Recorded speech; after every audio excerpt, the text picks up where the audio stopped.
my co-host Tony just brought up a really interesting video, and I want to go through some of your favorite interview moments. Okay. Okay. The Mayhem Miller one just is burned into my memory. Yes. Can you talk a little bit about some of your most interesting moments? You've probably interviewed tens of thousands of people, so I'm sure there's some moments that pop in your mind. Oh yeah, and by the way, you're talking about the Mayhem one where he was in my studio, right? Yep. So there have been some memorable ones. Mayhem Miller in 20 Long time ago, right? I think it was 2013. He was doing a movie. He was a part of a movie called Here Comes the Boom. Yes. And with Kevin James, he was a character called Lucky Patrick, and he came in studio and decided to play the character, like to just stay in character. That's crazy. And he kept getting mad when I called him Mayhem or Jason. And he's like, my name's not Mayhem. Here's the thing. I adore Mayhem, and we prior to that always had a great relationship, and we still have a great relationship.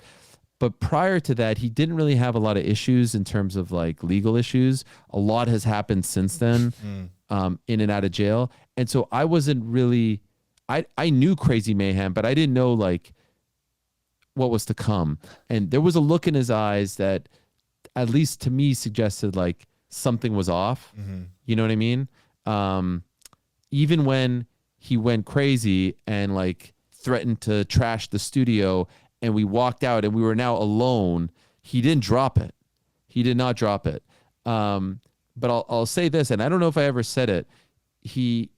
We walked down the stairs. He was like yelling at me. It was intense. He was like saying he wanted to beat me up. And then we walked outside. Like I followed him outside. I don't know what we did on the show, like, because my show's live and we don't really have commercials. And then we walked outside. We were on 34th Street. And at the very end, he stopped and he winked at me. What the heck? And then he just, so and crazy. then he left. And then he just like, and then I didn't talk to him for a long time after that because I was like, what the I was so weirded out by it, but I was actually a little bit like concerned for him. And then obviously a lot of stuff happened after that. But yes, that was a very memorable one. If only because I was really, I was kind of young in my career and I didn't want him to break our cameras because it was kind of a tight space and I thought he was going to trash the studio, but to his credit, he did not. I just love that because it's like the wink. You're just like, whoa. Are you crazy or not, man? Yeah. You gotta be just like maybe both. Yeah, maybe both. You have any other ones? There's a lot of ones that I could think of, but what are some of your favorites?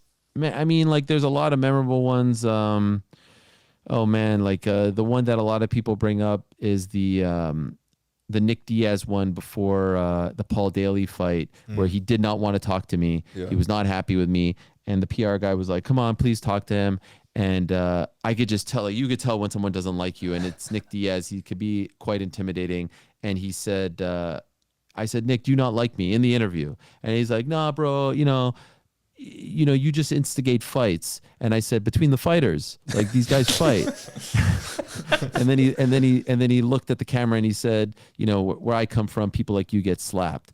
And I was like, oh no, like, is this the first time? Is this when I'm going to get hit? He did not hit me. But it felt dicey, definitely. There is one interview that keeps getting sent to me over the past year. I don't know how this has happened, but it's an interview from September of 2011. It's UFC 135. It's Rampage against Jones. And like the one where he lifts his shirt. Yo, I don't know how this interview has like been unearthed, but like this is a 14-year-old interview. And I swear to God, I get it sent to me by like classmates, like high school classmates who know nothing about MMA or the UFC and be like, have you seen this? I'm like, yes, I've seen it. I was there. And it was 14 years ago. I don't know why it's alive. And like, it's just, I don't know how that happens, but that one gets sent all the time. Funny thing about that interview is that was right after he lost to John Jones for the belt in Denver. And Rampage and I were always cool. We had a brief moment there in the middle of his run where he did not like me for a different reason, because he thought that I screwed him over, which I didn't. But anyway, fighters can be sensitive, and we're very, very good now. But I saw him after the fight, and I said, could we talk? And he said, yeah. And, guy just lost title fight. I really respect that. And right before I started, I'd always start my interviews the same way, like Ariel Helwani here, post-fight at UFC 135 with so-and-so. And right before I started, he whispered to me and he said, make sure you mention at the top how I lost. And I was like, all right. He got submitted by John Jones, rear naked choke. So I was like, okay, that's kind of weird, but sure. And so I say, Ariel Helwani here. You go to the interview at UFC 135 with Rampage Jackson, who, by the way, if I'm talking to someone who just lost, I would usually not mention that because I feel like it's salt in the wounds. Yeah. So I would say like, who, dropped a tough one tonight, who fought valiantly. Like I try to sugarcoat it a little bit. But I said, as he asked me to, who was submitted tonight by John Jones via rear naked choke. And he interrupts me. He goes, why do you got to bring up how I lost? Why do you got to bring up how I lost, man? That's messed up. I love that. I was like, oh, man, this guy got me. That's awesome. He's a pro wrestler. He's a showman as well. So that one was a very memorable one. And then one that I'll never forget also was March of 2011. Also, I'm going back into the vault here. So there was a UFC on Versus card. It was Diego Sanchez against Martin Kampmann in Louisville, Kentucky. And I was working for Versus at the time. It was the network that became NBCSN, and then they shut it down. And I asked Dana to do a pre-fight interview because I was working on the pre-fight show. I was on the broadcast, and he got sick and couldn't do it. And so he said to me, I'll make it up to you. And I was like, all right. I was bummed, but like I said, he was always very gracious.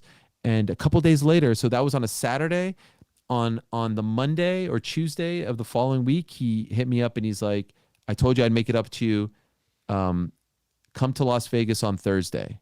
Now I live in New York. I'm like, well, why? Like, what do you want me to come to Las Vegas for? He's like, do you trust me or do you not? Come to Las Vegas and I'll make it up to you.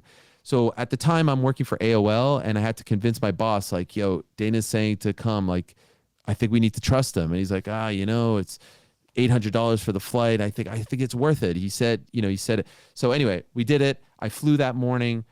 I'll never forget. I walk into his office. It was him and a PR person. PR person leaves. It was me and my cameraman and his wife, who was my photographer as well, like for the website, closes the door and he says, we just bought Strikeforce. I was like, holy shit, that's insane. Cause like Strikeforce was on the come up. Like they were really, gaining a lot of momentum. No one saw this coming. And so he's like, all right, let's do an interview. I told you I'd make it up to you.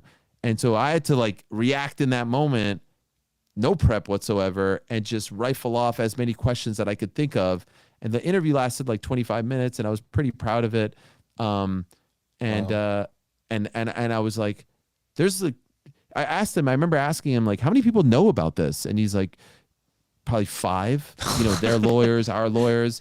And so I had to keep it under my hat for 24 hours and then we posted it. And obviously that was like a seismic, gigantic moment. If you guys like that clip, check out the whole podcast here and make sure to hit that subscribe button.